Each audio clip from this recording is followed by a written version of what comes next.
La funeraria. Nunca pensé que mi trabajo en una funeraria de Cuernavaca se convertiría en la peor experiencia sobrenatural de mi vida. Cuando decidí estudiar tanatopraxia, lo hice con la creencia de que mi labor sería una oportunidad de ayudar a las personas a sobrellevar la muerte de sus seres queridos. Sin embargo, con el paso del tiempo, descubrí que moverme tan cerca del umbral entre la vida y la muerte también me exponía a fuerzas que jamás pensé que existían. Desde niño, me inculcaron que en Cuernavaca hay leyendas y relatos que cruzan la línea de lo imaginable. Se habla de brujas que se aparecen en medio de la noche, de espectros que vagan por carreteras solitarias y de rituales extraños en las casas abandonadas de la periferia. Siempre consideré que aquello no era más que parte del folclore local. Incluso en mi familia se repetía una frase a modo de advertencia: nunca juegues con lo desconocido, porque podrías no volver a ser el mismo. Sin embargo, mi mente lógica solía desechar esas historias como simples cuentos. Trabajar en la funeraria comenzó siendo un ejercicio de tolerancia. Al principio, me impresionaba el silencio tan denso que cubría las salas donde reposaban los féretros. Aprendí a moverme con cuidado, sin quebrar esa atmósfera solemne. Me había acostumbrado al olor de los químicos para embalsamar, al tacto de la piel pálida y, con el paso de los años, dejé de sobresaltarme ante la vista de un cadáver. Creía tenerlo todo bajo control. Los cuerpos eran simplemente materia inerte, y mi trabajo consistía en prepararlos con dignidad para su último adiós. Sin embargo, hubo una noche concreta, una noche que no podré olvidar, en la que comprendí que no todo era tan sencillo. Aquella jornada inició con una extraña sensación de pesadez en el ambiente. Llegué a la funeraria a eso de las 7 de la tarde, preparado para un turno nocturno.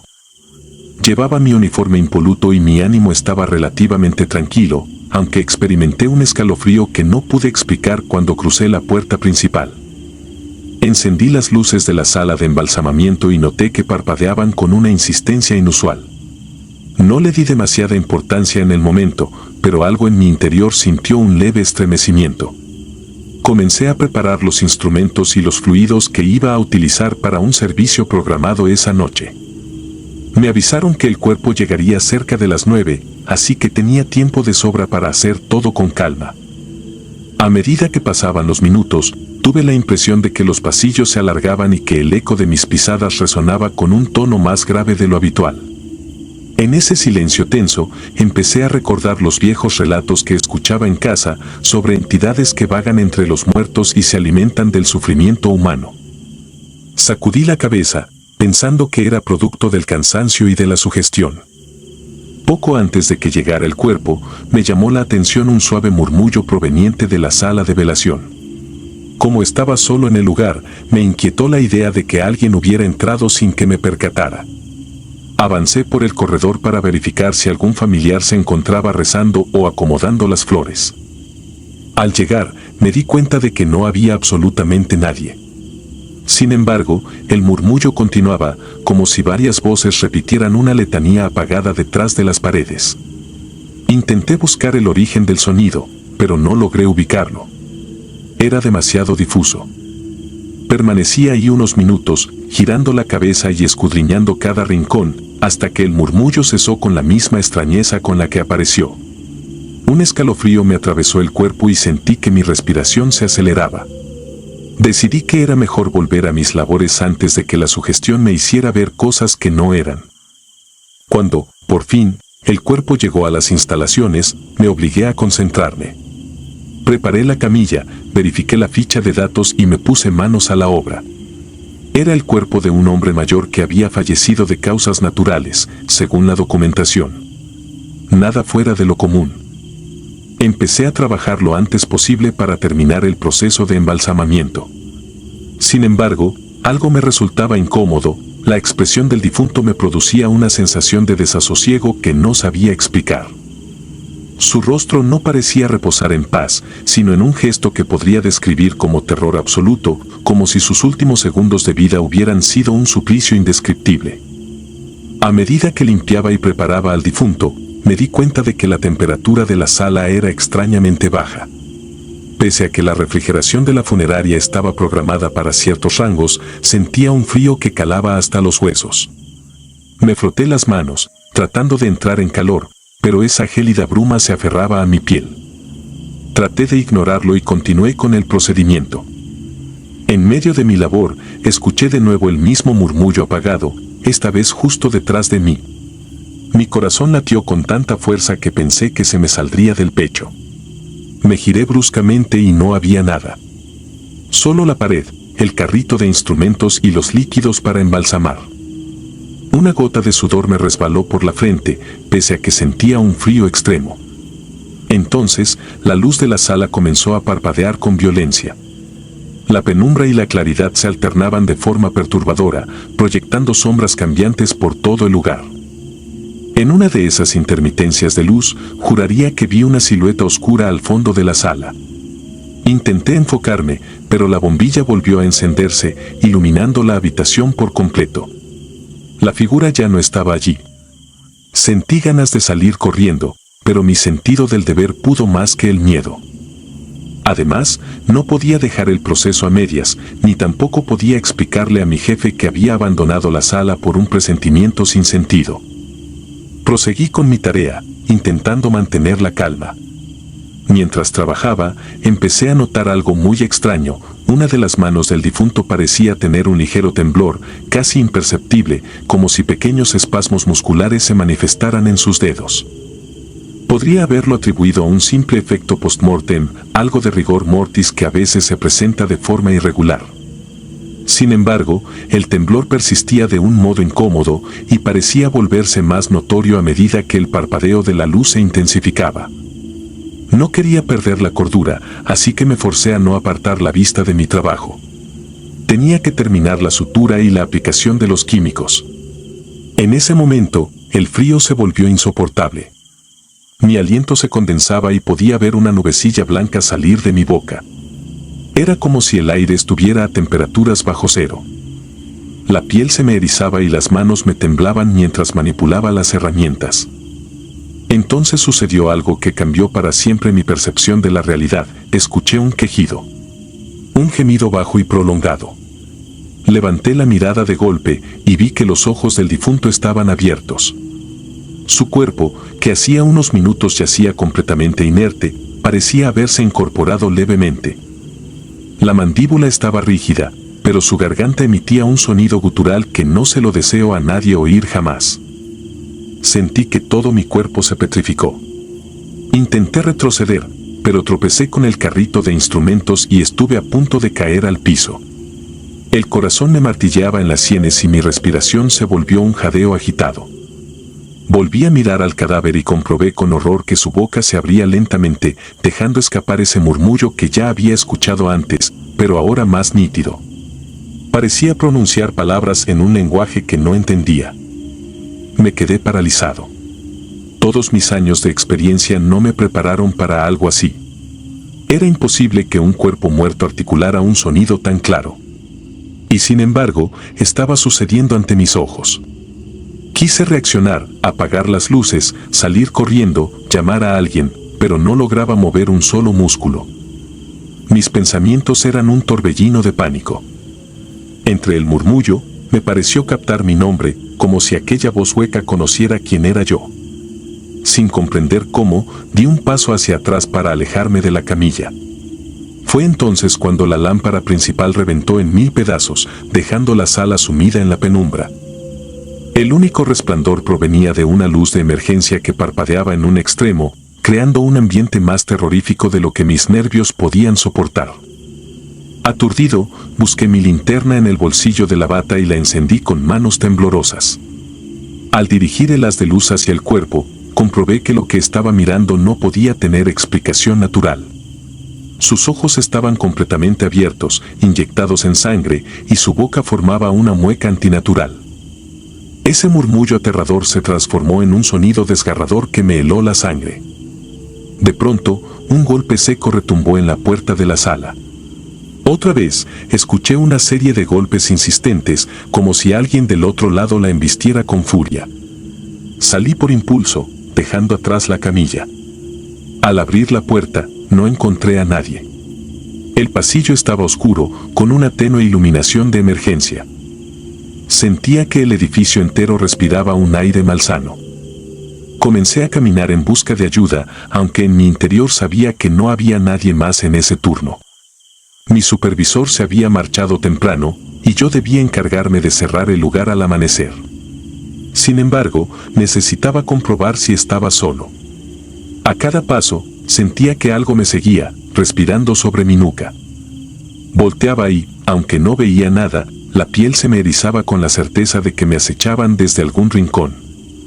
La funeraria, que conocía como la palma de mi mano, se volvió un laberinto opresivo.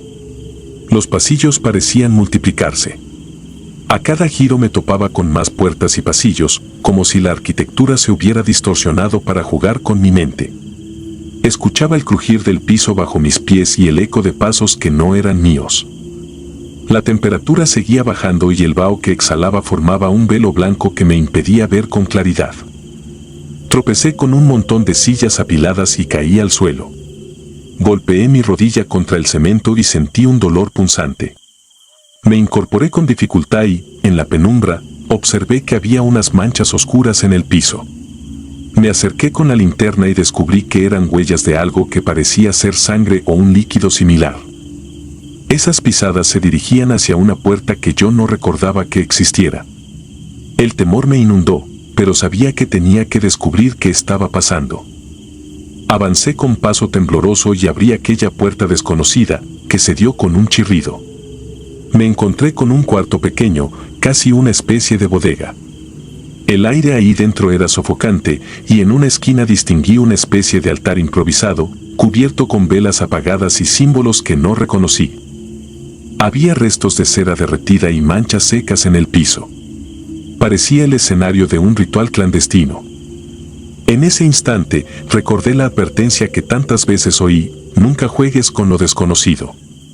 Sentí que el corazón me retumbaba en el pecho. Aquello no era un simple espacio de la funeraria olvidado. Alguien había estado haciendo prácticas imposibles de justificar. Mi respiración era agitada y un hormigueo me recorría el cuerpo entero al darme cuenta de que quizás esos ritos hubieran abierto un portal o un camino a algo que no pertenecía a nuestro mundo.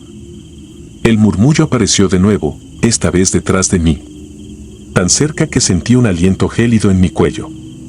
Me giré tan rápido que mi linterna cayó al piso y rodó, dejando el cuarto en una negrura casi absoluta. A tientas, logré recuperarla y, cuando alumbré la esquina, vi la misma silueta oscura que había vislumbrado en la sala de embalsamamiento. Era más alta de lo que imaginé y sus extremidades parecían demasiado largas y delgadas. Tenía una forma humana, pero carecía de rasgos definibles. Era una sombra hecha de un vacío casi palpante. No tengo palabras para describir el terror que sentí. Mi mente me gritaba que debía huir, pero mi cuerpo seguía clavado en el suelo. Esa cosa, o lo que fuera, avanzó un paso hacia mí con un movimiento imposible de describir, como si flotara y se retorciera al mismo tiempo. Se inclinó levemente, casi como si me observara detenidamente, y el murmullo que emanaba me produjo náuseas. Logré sobreponerme al miedo e intenté escapar. Salí del cuarto y corrí a ciegas por los pasillos. Sentía la presencia de ese ser siguiéndome, cada vez más cerca. El murmullo retumbaba en mis oídos y mi propia desesperación me impedía pensar con claridad. Noté cómo las luces de emergencia se apagaban una a una, hundiendo el lugar en la más profunda oscuridad. Recuerdo que tropecé y caí al lado de un ataúd abierto, uno que debió quedarse así tras una entrega anterior. El golpe me dejó aturdido. Sentí un dolor lacerante en la cabeza y me costó reincorporarme. Giré la vista y distinguí cómo aquella silueta se deslizaba por las sombras hacia mí. Pensé que ahí terminaría todo, que me uniría al mundo de los muertos sin siquiera haber muerto. Sin embargo, en medio de mi pánico, alcancé a ver mi linterna brillando, caída unos metros más allá. Reuní la poca fuerza que me quedaba y repté hasta ella. Al encenderla, dirigíelas directamente hacia esa presencia oscura. Un chillido agudo inundó el pasillo, como si la luz la lastimara. Esa sombra retrocedió y, por un segundo, dejó de avanzar. Aproveché ese instante para levantarme y seguir mi camino. Al final del corredor distinguí una claridad difusa, era la salida de emergencia. Corrí hacia allí con toda la velocidad que me permitieron mis piernas. Estaba seguro de que, si esa cosa me alcanzaba, jamás volvería a ser el mismo. O tal vez simplemente no volvería a existir en este plano. Llegué a la puerta y la empujé con desesperación. Salí al exterior, donde sentí el aire de la noche golpear mi rostro. Un alivio momentáneo me inundó, como si hubiera escapado de una bestia que habitaba únicamente en los muros de la funeraria. Me alejé varios metros del edificio y me desplomé en la acera. La linterna rodó y se apagó. El frío se mantuvo en mi cuerpo por largo rato, a pesar de que la noche en Cuernavaca no suele ser tan helada. Estuve temblando, con la respiración agitada, sin saber si regresar a buscar ayuda o simplemente quedarme allí hasta que amaneciera. No podía creer que un lugar tan familiar se hubiera transformado en una pesadilla viviente. Al final, cuando mis compañeros llegaron a la mañana siguiente, me encontraron sentado en la acera, en estado de shock. Apenas pude explicar lo sucedido. Intentaron calmarme, pero no pude volver a pisar la funeraria en mucho tiempo. Me sugirieron terapia y ayuda profesional, aunque nadie me creyó del todo. Aún hoy no sé exactamente qué ocurrió esa noche. Pero lo que sí sé es que algo despertó. Tal vez fueron aquellos rituales clandestinos, o tal vez siempre había estado ahí, esperando una oportunidad para manifestarse. Desde entonces, no volví a ser el mismo. Mis pesadillas me persiguen y siento que, incluso cuando duermo, algo me observa desde un rincón oscuro de mi habitación. He llegado a creer que ciertas historias de Cuernavaca no son simple folclore, que hay fuerzas más allá de nuestra comprensión. También he aprendido que nunca debes jugar con lo desconocido, porque puede que abras puertas que jamás podrás volver a cerrar. Mi vida cambió por completo después de aquella noche, y todavía hoy, cada vez que paso cerca de una funeraria o escucho un murmullo extraño, me recorre un escalofrío. Ya no trabajo en ese lugar. Intenté retomar mi rutina, pero las secuelas emocionales son profundas. Los médicos dicen que he desarrollado un trastorno de ansiedad y ataques de pánico. Casi todas las noches despierto sudando, sintiendo el mismo frío glacial y escuchando ese murmullo que no logro sacar de mi cabeza. Cierro los ojos y recuerdo aquellos pasillos oscurecidos, la figura espeluznante que me acechaba y la mirada terrorífica del difunto que jamás olvidaré. Ahora estoy seguro de que, si alguien quiere adentrarse en el mundo de la muerte, debe comprender que no solo se lidia con cuerpos inertes, sino con un velo muy fino que separa lo tangible de lo que no lo es. Si franqueas ese umbral sin respeto, podrías encontrarte con un horror insondable. Por mi parte, aprendí la lección de la manera más dura, en Cuernavaca y en cualquier otro lugar, las advertencias que te recuerdan nunca juegues con lo desconocido tienen un motivo. Mi historia no es solo un cuento de terror, es un testimonio de que hay realidades que escapan a nuestra lógica y que bastan unos minutos en un turno nocturno para perder todo lo que creías saber sobre la vida y la muerte. Sigo vivo, pero mis noches no volvieron a ser las mismas. Duermo con la luz encendida y no dejo de mirar alrededor, esperando ver un destello de esa sombra que me heló el corazón. A veces, siento que algo sigue pegado a mi espalda, como un peso invisible que me acompaña a todas partes. Tal vez no se fue del todo, tal vez me marcó para siempre. Así concluye mi relato. No busco asustar sin motivo, sino advertir. Porque una vez que experimentas el horror verdadero, te das cuenta de que hay regiones de lo sobrenatural que es mejor no profanar. Yo lo ignoré y pagué un precio demasiado alto. Nunca olvidaré la silueta, los murmullos y la mirada vacía del difunto, esa noche en la funeraria. Y aún hoy, cuando intento convencerme de que todo fue un delirio o una alucinación, el frío inhumano de aquella sala me recuerda que lo que viví fue tan real como el aire que respiro. Después de la muerte. Mi nombre es Álvaro. Trabajo como tanatopractor en una funeraria relativamente pequeña, ubicada a las afueras de una ciudad donde la gente parece convivir en silencio con la muerte. Mi labor consiste en preparar los cuerpos para que sus familias puedan despedirlos con algo de serenidad, aunque ese acto de tranquilidad puede resultar engañoso. A veces me piden reconstruir rostros que quedaron reducidos a una masa irreconocible tras un accidente. Otras, debo coser extremidades que se han desgarrado. Es un oficio complicado y no cualquiera lo soporta. Te exige fortaleza mental, te exige convivir con lo que casi todos temen ver.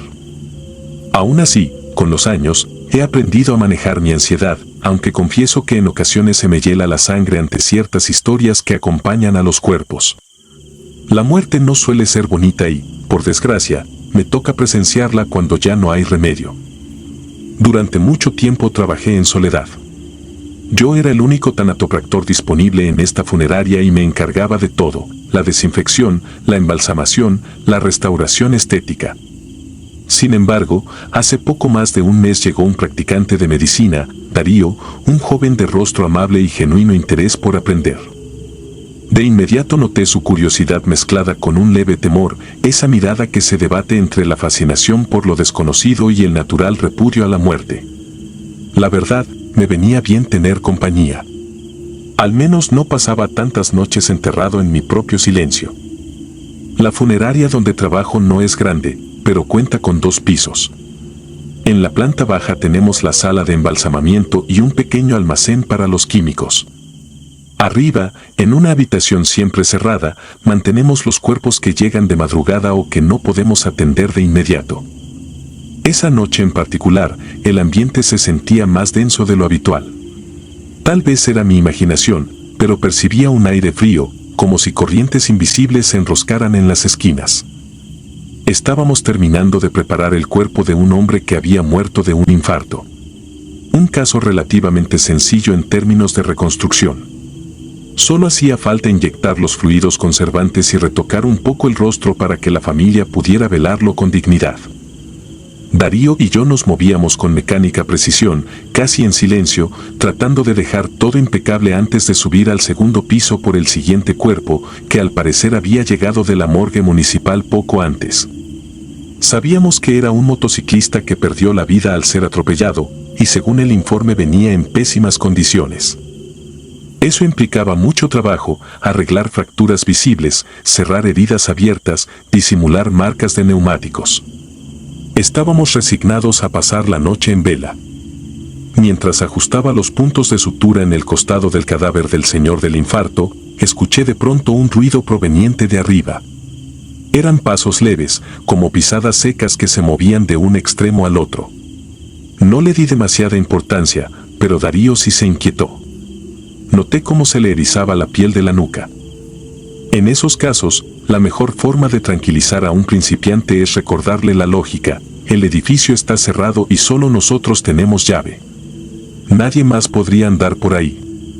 Continuamos con nuestro trabajo, enfocados en terminar rápido, y en cuestión de minutos los pasos se escucharon de nuevo, esta vez más fuertes, como si alguien estuviera bajando las escaleras. Fue imposible ignorarlo. Sentí un escalofrío, pero mi primer pensamiento fue que quizá un indigente se coló cuando no mirábamos, o algún familiar se equivocó de sala y se internó en la zona restringida. Tenía que revisar. Le pedí a Darío que se quedara mientras subía a investigar. El corredor de arriba estaba oscuro, así que encendí las luces antes de entrar en la habitación donde descansaba el cuerpo del motociclista. No había nadie, solo silencio y el eco de mis propios pasos. Todo parecía en orden, el cadáver envuelto en la bolsa y la temperatura del aire tan fría como siempre. Me giré para bajar de nuevo, y al hacerlo distinguí un peluche viejo, de aspecto manchado, en la parte superior del primer escalón. Parecía un conejito con la oreja rota, algo totalmente fuera de lugar. Nadie podía dejarlo ahí sin que lo notáramos.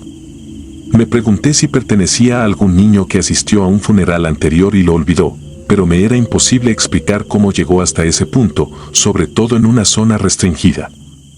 Lo recogí con cuidado, sintiendo un hormigueo extraño en los dedos, y lo dejé sobre una mesa para entregarlo después a la administración.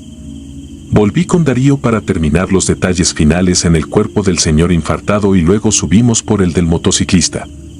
Cuando abrimos la bolsa y vimos el estado del cadáver, nos costó no fruncir el ceño. Tenía el tórax hundido y el cráneo con una fractura evidente que atravesaba la sien hasta la parte posterior.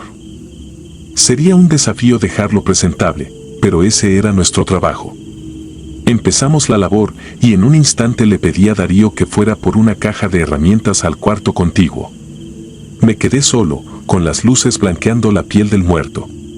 Reconstruir un rostro tan dañado es una tarea delicada. Mientras preparaba los instrumentos, cometí el error de distraerme revisando un mensaje en mi celular. Entonces ocurrió. Escuché un susurro, muy cerca de mi oído izquierdo, un sonido que no se parecía al del viento ni al crujido normal de la madera. Era una voz. Me susurró algo que no logré comprender con claridad, pero juraría que eran 2 palabras. Lo solté todo. Mi celular se estrelló contra el suelo, el corazón me palpitaba con furia. Al voltear, no vi a nadie. Solo el cuerpo allí, supuestamente inerte, con el cuello ladeado de manera escalofriante. Sus ojos estaban abiertos, clavados en la dirección de la mesa donde había dejado aquel conejito de peluche. Nunca antes me había ocurrido algo semejante.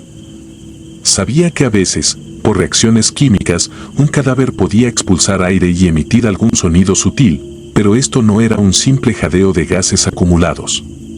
Era un susurro consciente. Tardé 1 o 2 segundos en reponerme del impacto.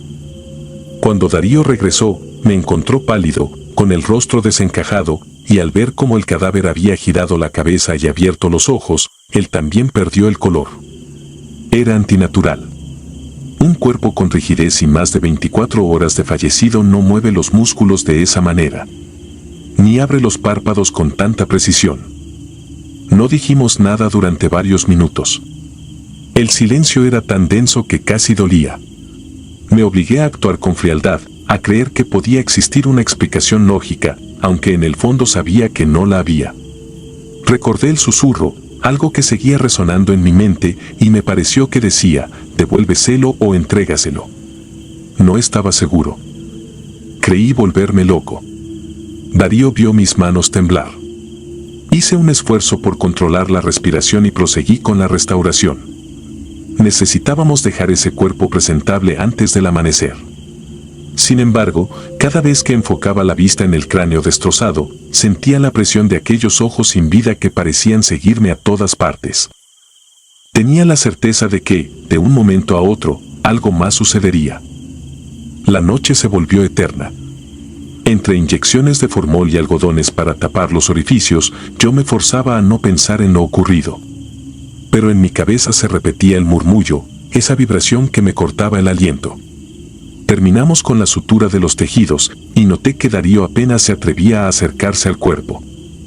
Algo en su lenguaje corporal me decía que estaba a punto de huir.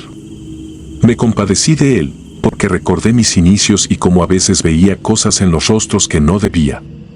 Los muertos llevan su historia marcada, y hay escenas tan violentas que continúan emitiendo dolor aún después del último latido. Quise tranquilizarlo, pero, siendo honesto, yo mismo necesitaba calma.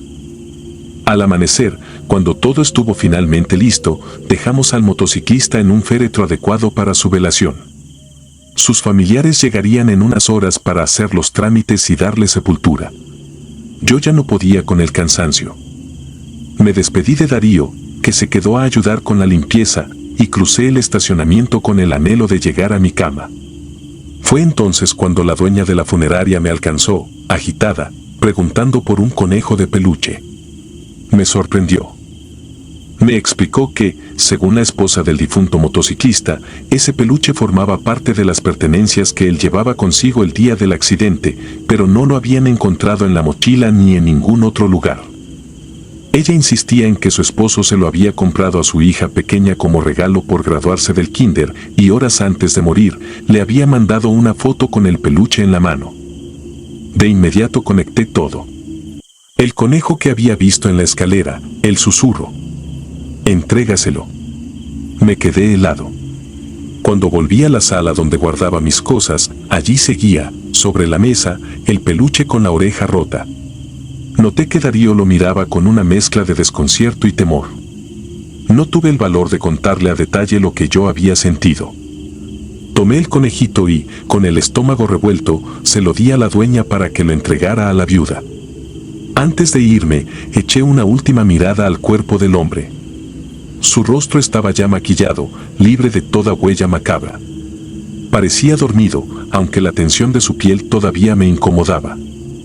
Percibí un ligero brillo en sus pupilas sin vida, casi como si me observara. Me persiguió esa impresión, esa mirada muda que pedía algo que ya no podía pronunciar. Llegué a mi casa con la ansiedad mordiéndome los nervios. No pude dormir mucho. Cada vez que cerraba los párpados, revivía el instante en que esa voz helada me rozaba el oído. Me preguntaba si era el cansancio o si realmente había escuchado algo. También recordé la cabeza del cadáver girada de forma antinatural, sus ojos abiertos y fijos en la dirección del peluche. Una coincidencia tan precisa me resultaba imposible de aceptar.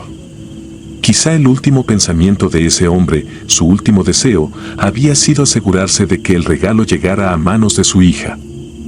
Y en ese estado de transición entre la vida y la muerte, algo de él permaneció aferrado a esta realidad lo suficiente como para comunicar ese ruego desesperado. A la siguiente noche regresé al trabajo, todavía conmocionado. Darío me esperaba con gesto pálido, pero no comentamos nada. Preferimos enfocarnos en otros cuerpos que habían llegado durante el día, intentando que la rutina nos devolviera un poco de paz. Aún así, cada vez que subía las escaleras, tenía la impresión de oír pasos. A veces me detenía en seco, con el corazón palpitando, convencido de que alguien estaba detrás de mí. Sin embargo, al voltear no había nada. Las luces oscilaban en la penumbra y la puerta del cuarto de arriba permanecía cerrada. Sabía que tarde o temprano tendría que entrar de nuevo. Fue inevitable. Traían un nuevo cuerpo, un caso de aneurisma cerebral, y teníamos que colocarle la inyección de formol. No podía esquivar mi responsabilidad. Al abrir la puerta, sentí un aire frío. Las paredes parecían más grises y, por un segundo, juraría haber visto una sombra deslizarse junto al féretro del motociclista. Pero ya estaba vacío, el cuerpo había sido recogido por la familia para el funeral matutino. Solo quedaban las marcas de las correas en la mesa de trabajo. Una parte de mí se estremeció, recordando cómo esa cabeza se había girado para mirarme. Me armé de valor y continué. La noche transcurrió con relativa normalidad, aunque el eco de cada paso retumbaba en mi pecho, y yo mantenía la respiración agitada. Pasaron los días. Los familiares del motociclista hicieron un servicio discreto, con pocos asistentes. Escuché rumores de que la esposa abrazaba con fuerza el peluche en todo momento, agradecida de haberlo recuperado. Nunca supo el recorrido siniestro de ese muñeco, ni los pasos, ni el susurro, ni el pánico reflejado en mis ojos. Pero yo lo sabía. Y creo que Darío también lo intuía. Quizás sea un acto de compasión no contarle esos detalles, para que la familia recuerde al difunto como un hombre generoso que compró un regalo a su hija poco antes de morir, sin la carga espantosa de creer que algo sobrenatural ocurrió alrededor de su partida. Sigo trabajando en la funeraria. Muchas noches, cuando el viento sopla y hace crujir la estructura del edificio, me sobresalto. Es inevitable. Me pregunto si algo más quedó pendiente, si hay otros muertos con deseos inconclusos que puedan manifestarse de maneras similares. Llevo años tratando con la muerte, pero esta fue la primera vez que sentí ese puente estremecedor entre el mundo de los vivos y lo que yace más allá. Para ser sincero, espero que sea la última, aunque parte de mi sospecha que, en este lugar, las paredes guardan secretos demasiado antiguos. La gente entra a despedirse de sus seres queridos, pero nunca se queda a solas con ellos. Yo sí. Y cuando el silencio se adueña de cada rincón, aprendo que, a veces, los muertos tienen más que decir de lo que imaginamos. Procuro no contar esta historia a las visitas ni a mis conocidos. De hecho, la mayoría de la gente se sentiría incómoda solo con saber a qué me dedico. Pero cuando vuelvo a pensar en el susurro cerca de mi oído, siento que algo en mí cambió para siempre. Quizás esa voz, con su entrégaselo o devuélveselo, era la prueba de que hasta en el último instante, incluso después de la muerte, el amor puede agitarse con una fuerza aterradora. Aquel hombre, aferrado a una promesa, logró atravesar el umbral de la razón para asegurarse de que su hija recibiera ese conejo desgastado. Noches después, encontré a Darío revisando con nerviosismo un viejo libro de anatomía forense. Lo hacía para distraerse, intentando convencerse de que lo nuestro había sido una alucinación, un instante de confusión. Sin embargo, en la mirada que me lanzó cuando le pregunté cómo se sentía, comprendí que él también escuchó el susurro. Su silencio me lo confirmó. Desde entonces, siento un extraño escalofrío cuando atravesamos la morgue, como si fuéramos dos cómplices guardando un siniestro secreto. No sé si alguna vez podremos hablarlo con calma, pero sí sé que ambos entendimos que nuestro trabajo va más allá de la ciencia. A veces, la muerte deja hilos sueltos que trastornan el aire. No duermo igual que antes. Cierro los ojos y repaso cada detalle, cada paso, cada sombra. El recuerdo de esos ojos abiertos en el cadáver del motociclista y esa cabeza girada de forma imposible me acompañan a diario. Pero en un rincón de mi mente permanece la certeza de haber cumplido su último deseo. Quizá eso debería bastar para calmar mi miedo, aunque la realidad es que me persiguen las preguntas que no tienen respuesta. Porque a pesar de tanto conocimiento anatómico, de los protocolos y la experiencia, viví algo que excede toda lógica. Un susurro póstumo, un eco de un corazón que no quiso dejar su asunto inconcluso. Y así, cada vez que vuelvo a la funeraria, me detengo un instante frente a las escaleras que llevan a la habitación de arriba. Respiro hondo, sintiendo el olor de los desinfectantes y el formol, y me pregunto qué historias me esperarán la próxima vez que un cuerpo llegue con su tragedia encima. Porque a pesar del entrenamiento y la costumbre, sigo temblando ante la posibilidad de presenciar nuevamente lo inexplicable. No sé si algún día me acostumbre por completo. Quizá no hay manera de volverse insensible cuando la muerte se manifiesta con más fuerza de la que la razón humana puede comprender. Lo único que me queda es seguir haciendo mi trabajo lo mejor posible, cuidando el descanso de aquellos que ya no pueden hablar por sí mismos, pero tal vez aún tienen algo que entregar, un mensaje que transmitir, un regalo que no alcanzaron a dar en vida. Y en el silencio de la noche, con un escalofrío en la espalda, a veces escucho un eco lejano, un murmullo que sacude mis certezas, recordándome que la frontera entre la vida y la muerte puede resultar más delgada de lo que siempre creí. Si te gustaron las historias de terror, regálanos tu like y coméntanos qué te gustaría escuchar en el próximo capítulo. Y si no estás suscrito o suscrita, te invito a que lo hagas para que no te pierdas lo mejor del archivo del terror. Sin más, gracias por escucharnos, hasta la próxima.